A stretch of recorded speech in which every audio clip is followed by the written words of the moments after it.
And it's just so ironic that the judge that has my mother was the one that took her money and $500,000 in legal fees to take her estate after she's deceased. Terrible. And if it had happened when she was alive, she would have been isolated as well. And they took my mother's $275,000 trust, and they just filed to take all that money and pay Melinda Cameron, Terry Jordan, who's the court-appointed attorney. What they do, somehow they got to click with the state. Yes. Right? When the state goes in to investigate, Yes. they don't really talk to. This is what they'll tell you. Like they told Miss Carson that my mom had dementia. I said, my mom ain't never had no dementia. Right. And if you listen to her on the tape, you'll find out her faculties is fiery. Right. I said, and they ain't got no documentation Right. of my mom since she been sick with dementia. Stop trying to, and I told her, stop trying to discredit my mother. That's why. All I can say is that guardianship definitely needs oversight. It needs accountability because this is happening to so many people, and they're embarrassed and ashamed to come out and tell anybody. But I'm not embarrassed. I didn't do anything wrong, and my mother deserves better. So not my damn mama. Not my damn mama. My damn mama. Not my damn mama. I've talked to them and told them everything. I want some type of sanctions. I want some type of action. Oh, well, we don't do that. You know, what I would like to do is outline the process, the steps you take, because you should be able to file a complaint with this facility. And then from there, you should be able to file a complaint with Laura. You can file a complaint with Medicaid. Know what to There expect. are several things. And I followed her all the way to Lansing with the blue shirts. They're about their business.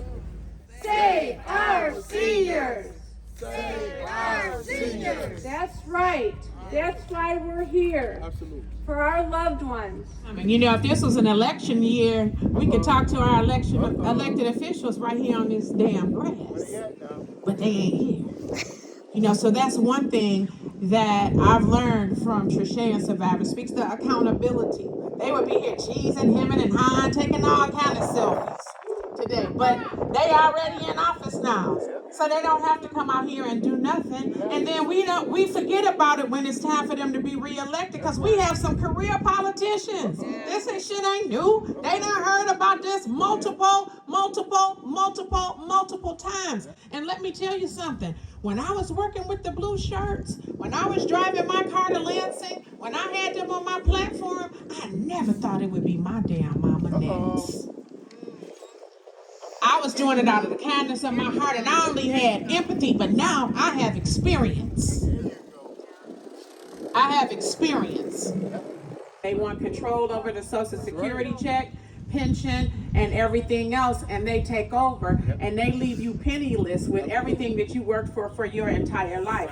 She's telling you the truth about that, because they just talked to me about it yesterday. And these nursing homes are simply, they're like a stable where you put them in, check them in, and God help if you're under a guardianship where you can't even see your family. That's because they don't want you to get better. They don't want that active part of your brain that's still there to be stimulated. What we have to do is redesign our facilities to accommodate the baby boomers.